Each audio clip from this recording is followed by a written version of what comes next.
రాయపాటి అరుణ Janasena party అధికార ప్రతినిధిగా మనందరికీ తెలుసు. జనసేన పార్టీ తరపున చాలా బలంగా మాట్లాడే ఒక ఫైర్ బ్రాండ్ ఆమె.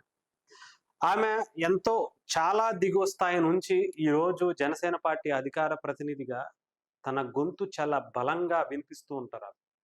ఎన్నో డిబేట్స్లో కావచ్చు, ముఖ్యంగా గత ఎన్నికలకు ముందు వైసీపీని తట్టుకుని నిలబడి ఆ పార్టీకి చాలా బలంగా, అది కూడా చెప్పాలంటే పాలసీస్ పరంగా ఆమె చాలా అద్భుతంగా మాట్లాడేటువంటి వ్యక్తి.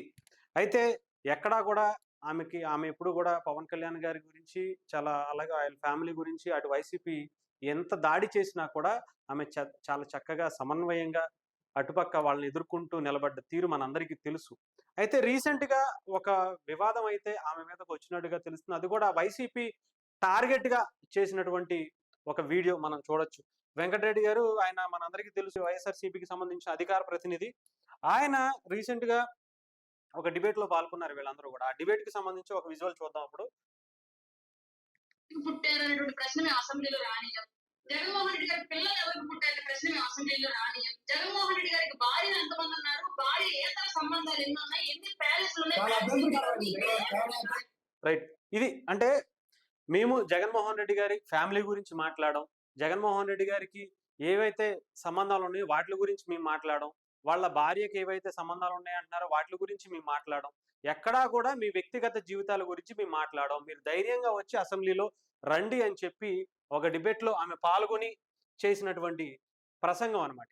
అయితే దీని మీద చాలా వైసీపీ చాలా రాద్ధాంతం చేస్తున్నటువంటి పరిస్థితి అయితే కనిపిస్తుంది. రాయపాటి అరుణ కావాలని అంది, అంటే వైసీపీకి గతంలో బాగా అలవాటే, కానీ ఇది జనసేనకు మాత్రం కావాలని అంటగట్టి ఆమెని టార్గెట్గా చేసి అటు జనసేన పార్టీని ఇరుకుని పెట్టే ప్రయత్నం చేయాలని, ఆ పార్టీ నుంచి ఆమెని ఏదో ఒక విధంగా బయటకు తీసేయాలి. ఎందుకంటే చాలా బలంగా వినిపించే గొంతుగా ఆమె. సో ఆమె బీసీ సామాజిక వర్గానికి సంబంధించిన వ్యక్తి, ఒక ఎస్సీ సామాజిక వర్గం వ్యక్తిని ఆమె పెళ్లి చేసుకున్నారు. అంటే చాలా దిగువ స్థాయి నుంచి వచ్చి చాలా బలంగా ఆమె గొంతు, అంటే మట్టిలో మాణిక్యాలు అంటారు కదా, ఆ తరహాలో ఆమె బయటకు వచ్చి ఆమె కష్టాల నుంచి వచ్చినటువంటి మాటలని తోటాలుగా చేసుకుని అటు వైఎస్ఆర్‌సీపీ మీద ఆమె ఎన్నో మాటల యుద్ధం జరుగుతుంది. ఆమె మీద చాలా సార్లు దాడులు జరిగాయి. ఆమెను కించపరుస్తూ వైఎస్ఆర్‌సీపీ సోషల్ మీడియాలో అనేక దారుణమైనటువంటి పోస్టులు, బోరగడ్డ అనిల్ లాంటి వ్యక్తి స్వయంగా ఆమెకు ఫోన్ చేసి, నువ్వు నోరు మూసుకోకపోతే నేను నీ బెడ్రూమ్‌లోకి వస్తానని చెప్పి వార్నింగ్ ఇచ్చినటువంటి పరిస్థితులు. అంతేకాకుండా ఆమెని ఫోటోలు మాఫ్ చేసి భయంకరంగా ఆమెను ఇబ్బంది పెట్టినటువంటి పరిస్థితులు, ఆమె అవన్నీ అధిగమించి జనసేన పార్టీకి అండగా నిలబడి ఈసారి అధికారంలోకి రావడానికి కూడా ఒక కీలక పాత్ర వహించినటువంటి వ్యక్తి రాయపాటి అరుణ. ఆమె మీద వైఎస్ఆర్‌సీపీకి సంబంధించినటువంటి వ్యక్తులు చాలా మంది ఇలాంటి మాటలు చెప్తున్నారు. అంటే ఆ ఒక్క మాటని కట్ చేసి ఆమె ఎందుకంది, ఏమన్నది అనేది క్లారిఫై, అటు ఇటు మొత్తం అన్ని కట్ చేసి మాఫింగ్ చేసి అయితే ఆ వీడియోని అయితే వైరల్ చేయడం జరుగుతుంది.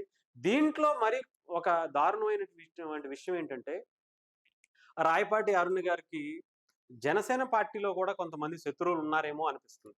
నిజంగానే ఒక కుట్రపూరితంగానే కొంతమంది పనిగట్టుకునే దీని మీద, ఆమె మీద, అంటే ముఖ్యంగా ఈ కాంట్రవర్సీ మీద ఆమెను ఇరికించే ప్రయత్నం చేస్తున్నారు. ఆమెని కార్నర్ చేసి ఇబ్బంది పెట్టాలనే ప్రయత్నం చేస్తున్నట్టుగా తెలుస్తుంది. పార్టీ నుంచి బయటికి పంపాలనా, లేదంటే అధికార ప్రతినిధిగా ఆమెని దూరం చేయాలని చేస్తున్నారా అనేది చాలా మందికి అర్థం కాని విషయం. ఇకపోతే వైఎస్ఆర్‌సీపీ కంప్లీట్‌గా, వైఎస్ఆర్‌సీపీకి సంబంధించినటువంటి పేటీఎం బ్యాచ్, సోషల్ మీడియా అంతా కూడా రాయపాటి అరుణ గారి మీద టార్గెట్ చేస్తున్నారు. వాళ్ళతో పాటు కొంతమంది జనసేనలో ఉన్నటువంటి కొంతమంది రాయపాటి అరుణ గారి వ్యతిరేక వర్గం అనుకోవచ్చు. మరి వీళ్ళు ఎవరు ఏంటి అనేది మనకు అంత క్లారిటీ లేదు, కానీ కొంతమంది అయితే మాత్రం ఆవిడకి ఎగనెస్ట్‌గా పోస్టులు చేయటం, ఇది ఎంతవరకు కరెక్టు, ఒక జనసేన పార్టీకి సంబంధించిన అధికార ప్రతినిధిగా మీరు ఎలా సమర్థిస్తారు దీన్ని అని చెప్పి కొన్ని పోస్టులు కూడా మనం చూడడం జరిగింది. సో ఏదేమైనా సరే సోషల్ మీడియా గ్రూపుల్లో కావచ్చు, వాట్సాప్ గ్రూపుల్లో కూడా ఇదొక రచ్చలేపుతున్నటువంటి అంశం. ఆమె మీద ఎవరో పక్కా ప్లాన్ ప్రకారమే ఇది చేస్తున్నట్టుగా కనిపిస్తుంది. ఎవరు మరి ఆ మహిళని ఇబ్బంది పెట్టాలని చూస్తున్నారు, జనసేన పార్టీకి దూరం చేయాలని చూస్తున్నారు అనేది మరి కొద్ది రోజుల్లోనే తెలిసే అవకాశం ఉంది. అసలు దీనికి ఫుల్ స్టాప్ పడనుందా? అసలు జనసేన పార్టీ నుంచి ఏ స్టాండ్ తీసుకోబోతున్నారు? రాయపాటి అరుణ్ గారి మీద ముఖ్యంగా వస్తున్నటువంటి ఈ కాంట్రవర్షియల్‌కి ఆమె ఏం సమాధానం చెప్తారనేది కూడా మరికొద్ది రోజుల్లోనే మనం